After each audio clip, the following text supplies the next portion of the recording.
Boa noite a todos, sejam todos bem-vindos, que a paz de Jesus esteja com todos nós. Boa noite, Duda. Boa noite, André. Uma boa noite a todos. Sejam todos muito bem-vindos ao Reflexões com Emmanuel, esse momento que o Centro Espírita Luiz Gonzaga de Luminária proporciona a todos nós. Que a paz de Jesus esteja presente no lar de cada um que nos acompanhe, que cada um possa terminar essa noite com o coração tranquilo, sereno, com as palavras que Emmanuel deixará aqui para nós. O tema que Emmanuel escolhe para o nosso 7º capítulo se chama Tudo Novo. É um versículo que ele tira da 2ª carta de Paulo aos Coríntios. O versículo é o 17. Assim é, que se alguém está em Cristo, nova criatura é. As coisas velhas já passaram, eis que tudo se fez novo. Esse versículo, Paulo escreve na 2ª carta, realmente reafirmando, os nossos valores, as nossas mudanças internas a partir do momento que a gente entrega a viver uma vida com Jesus. Então, ele reafirma todos aqueles ensinamentos que Jesus deixa para nós na doutrina cristã. André, o que Emmanuel interpreta para nós desse versículo? Tanto Emmanuel quanto Paulo, nesse capítulo, eles trazem que a partir do momento que nós decidimos que vamos seguir os ensinamentos de Cristo, nós devemos nos renovar nossos hábitos, nossos pensamentos, muitas vezes até nossas companhias, os lugares que frequentamos. Então, assim, Jesus, ele traz um novo olhar que devemos ter com o outro, com o próximo e com nós mesmos, né? As nossas atitudes, o que estamos fazendo, o que fazemos, magoamos outra pessoa, se magoa, não devemos fazer isso. Falamos no programa anterior, de sábado passado, esse exame de consciência que Santo Agostinho fazia ao final de cada dia, né? Se ele levou a palavra, ou se ele agiu de forma correta com alguém, ou se não, ou se ele fez o contrário, se ele magoou alguém, se ele fez alguma atitude que, se desencarnássemos hoje, se no plano espiritual aquela atitude nos envergonharia do que foi feito. Então, Jesus nos convida a essa reforma íntima, né? A essa mudança que devemos ter. Porque é como se, através de Jesus, adquiríssemos uma maturidade moral e espiritual. Então, é como na nossa vida. Quando somos adolescentes, nós temos os nossos momentos, aqueles hábitos, as companhias que temos, pensamentos, lugares que frequentamos. Mas a partir do momento que nos tornamos adultos, que a maturidade chega, nós abrimos mão daquilo. Então, assim é no plano, no contexto, melhor dizendo, no contexto espiritual e moral com Jesus. Então, a partir do momento que descobrimos os ensinamentos dele, temos sim que nos renovar, mudar nossos hábitos, a maneira como pensamos e às vezes até chegamos a julgar o próximo. Nós temos que mudar esses hábitos, né? Essa é a nossa mudança moral, nossa renovação que Emmanuel e Paulo nos traz nesse capítulo de Tudo Novo. Duda, qual que é o trecho que você selecionou para nós hoje dessa reflexão? Bom, André, eu selecionei um trecho que traz exatamente essas palavras que você compartilhou aqui conosco. É o seguinte, Emmanuel diz assim: em Cristo tudo deve ser renovado. O passado delituoso estará morto. As situações de dúvida terão chegado ao fim. As velhas cogitações do homem carnal darão lugar à vida nova em espírito, onde tudo signifique sadia reconstrução para o futuro eterno. Aqui, Emmanuel nos mostra que a partir do momento que a gente entrega a nossa vida a Jesus, tudo deve ser renovado.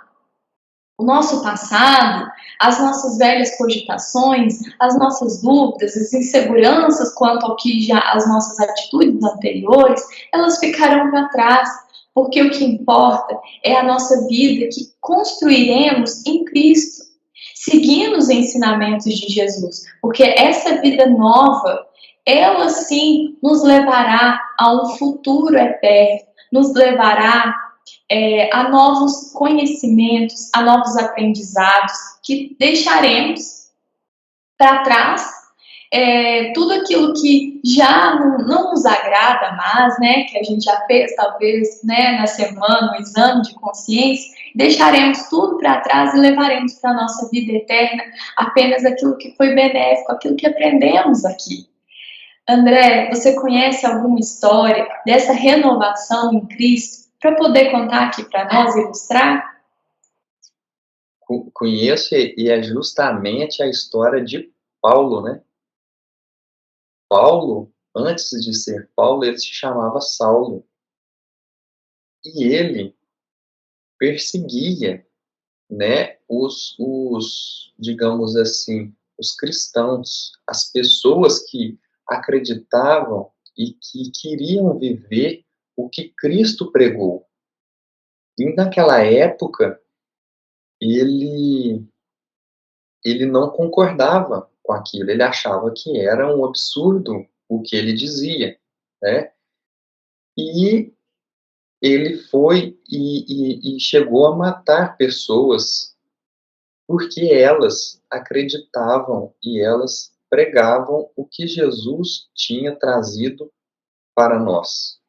Então ele perseguia as pessoas. E numa dessas perseguições, ele vai até a cidade de Damasco. E no caminho, ele estava no camelo, no deserto, e aí uma luz muito forte aparece para ele. E aí Jesus aparece em espírito para ele e diz assim: Saulo, Saulo, por que me persegues? E aí ele fica assustado e diz assim: Senhor, quem és tu? E ele fala assim, né, que é Jesus, que está ali para ele. E aí de repente ele fica cego. E Jesus diz assim para ele: vai até a cidade de Damasco, procura Ananias, que ele vai reconstituir a sua visão. E Saulo, naquele momento, ele percebe que realmente Jesus, aqueles ensinamentos de Jesus, que ele perseguia aquelas pessoas, que Jesus realmente, ele tinha aquela força daquelas palavras, do ensinamento de Jesus, ele tinha uma moral muito elevada. E então, na cidade de Damasco, Ananias chega até ele, depois de alguns dias, e Ananias vai e cura ele. E a partir do momento que ele é curado por Ananias, em nome de Jesus, ele então se dedica à doutrina de Jesus. Ele muda, ele se renova, ele muda completamente os seus atos, os seus hábitos, os seus pensamentos, as suas companhias, e ele vai viver junto com alguns discípulos de Jesus. Então ele vai até a casa do caminho que Pedro coordenava, e aí ele busca ler os manuscritos sobre que eles tinham escrito, né, sobre os ensinamentos de Jesus. E a partir dali, após ler muito, após se dedicar muito, ele vai para o deserto, ele muda de cidade, porque aí ele mudou de lado, né? Ele perseguia, aí quando ele vai para o lado de Jesus, ele passa a ser perseguido. E todos aqueles conhecidos dele, quando ele era do outro lado, eles começam a persegui-lo. Então ele precisa fugir. E aí ele foge.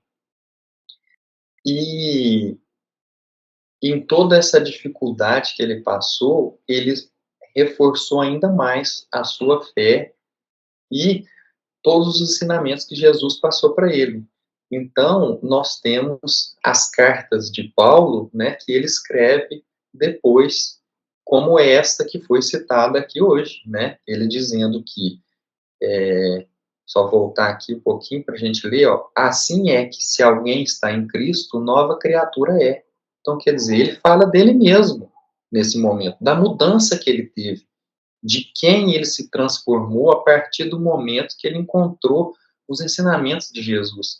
Então, ele, acho que é por isso que Emmanuel escolheu esse trecho para colocar nesse capítulo, porque ninguém melhor que Paulo fez tamanha renovação numa mesma encarnação. Lembramos isso, numa mesma encarnação, ele passou de perseguidor de Jesus a uma pessoa que passou a ensinar todos os ensinamentos de Jesus e a praticar também, não só falar. Duda, o que você achou dessa mudança, dessa renovação que Emmanuel e Paulo trouxe para nós hoje? Nossa, a renovação, a mudança de vida que Paulo nos deixou como ensino é inspirador, né? Como você mencionou, Paulo teve uma das reformas íntimas mais significativas, né? Porque ele passou de um perseguidor a um grande seguidor fiel da doutrina cristã, não é mesmo? Então, Paulo, ele realmente ele é o exemplo vivo aí desse versículo. A partir do momento que ele se entregou a Jesus, ele se tornou uma nova criatura. Então, o que eu gostaria aqui de propor para nós nessa semana, durante a semana passada, nós fizemos, né, um exame de consciência. Cada um pôde identificar aquilo que gostaria de ser mudado, aquilo que precisa renovar, aquilo que não nos orgulha muito.